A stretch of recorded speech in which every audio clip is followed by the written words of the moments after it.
El día de hoy hablaremos sobre el término etimológico naco, utilizada dentro de la cultura mexicana. Para este trabajo se presentará el método abductivo de la argumentación. ¿Qué significa naco etimología?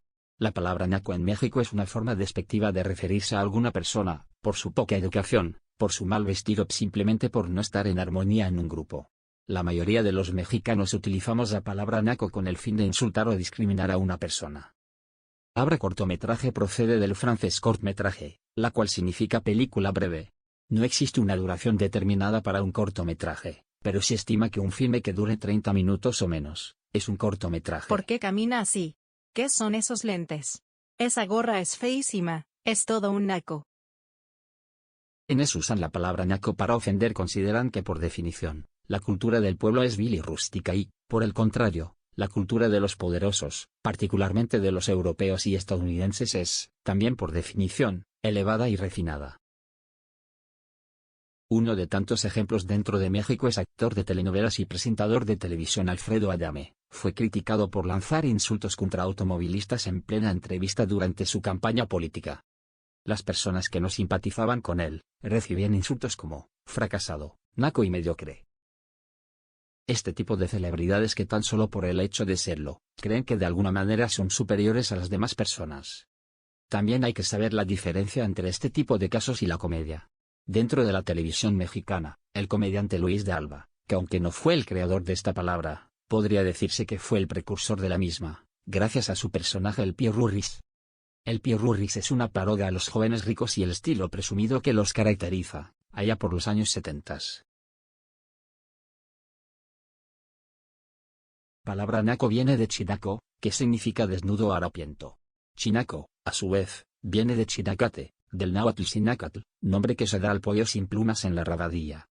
De manera despectiva, los conservadores y aristócratas del siglo XIX llamaban chinacos a los pobres por sus ropas rotas y raídas, dando a entender que, al igual que los pollos sin plumas, van con el trasero descubierto. Al parecer las clases dominantes repiten ciertos patrones pues en varios países han acuñado términos similares para referirse al pueblo. En la Francia del siglo XVIII la realeza llamaba a los plebeyos sansculotes, lo cual podemos traducir como descalzonados, y en Sudamérica se les llamó durante el siglo XIX descamisados. En el fondo es la misma idea, que la gente del pueblo no tiene ni lo necesario para cubrirse las carnes, ni siquiera una hoja de parra.